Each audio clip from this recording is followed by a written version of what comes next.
Ciao comrades! As you may know, I love mobile gaming, but only when I use proper controller, which transforms it into almost a handheld console.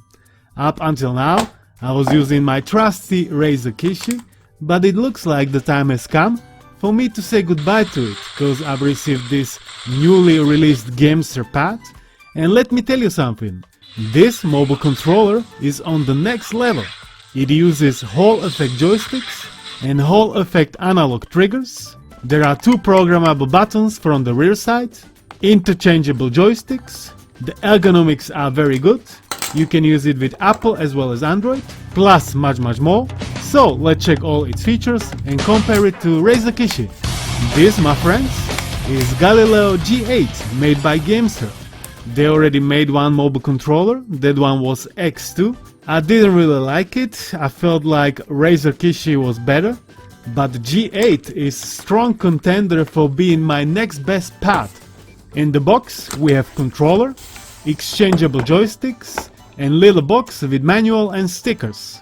The size is quite large compared to Kishi, but that one can be fully assembled, whereas Galileo has this solid piece of plastic in the middle. The shape of the controller, on the other hand, is much more refined. When I grab it, it feels great. It feels as if I'm holding Xbox controller. It's very comfortable. I can reach any button without any issues or without shifting my grip. Kishi definitely isn't as comfortable to hold, because they wanted to make it as compact as possible, whereas here, with Galileo, they wanted to make it as comfortable as possible.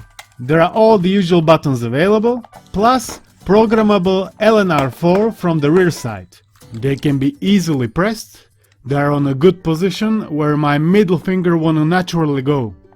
From the front side, there is Start, Select, Home, Menu and Capture button. From the bottom, there is USB-C pass-through and headphone jack. From the back side, there is also textured plastic for better grip when your hands are sweaty. This texture is also on the triggers and bumpers. I like it.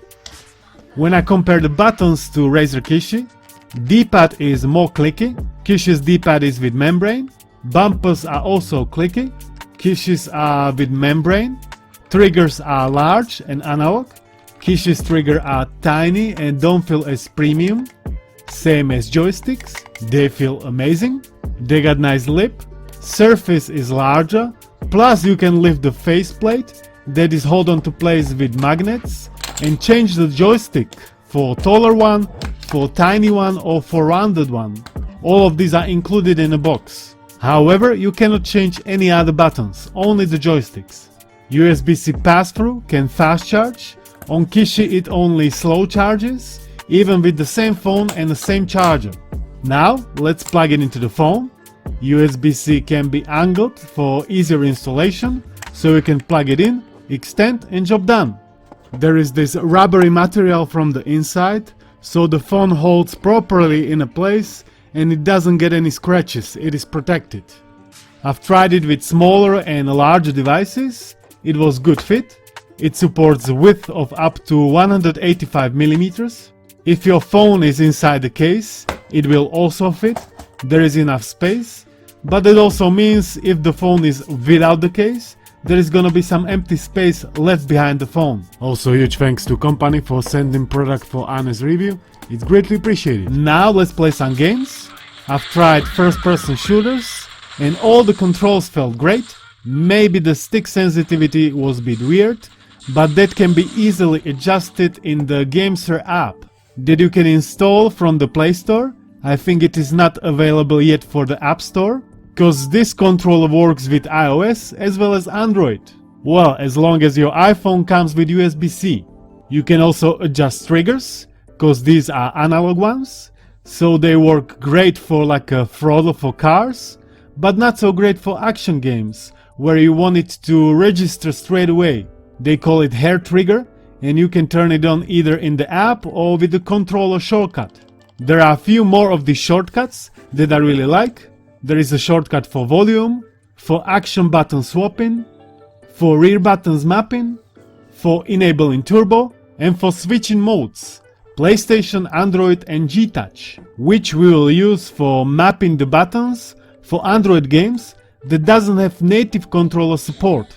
It works okay, but I've tried it with this vertical game, so there were some issues. I think it is mostly designed for horizontal games, but it did what it was supposed to do, to enable joystick support for touch-only games.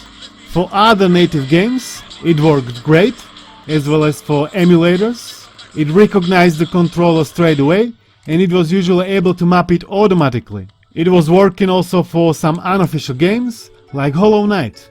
In the Gamesir app, you can upgrade controller firmware, test your inputs, adjust joystick dead zones, swap left joystick and Dpad, and adjust analog triggers. I like this app a lot, it's very useful.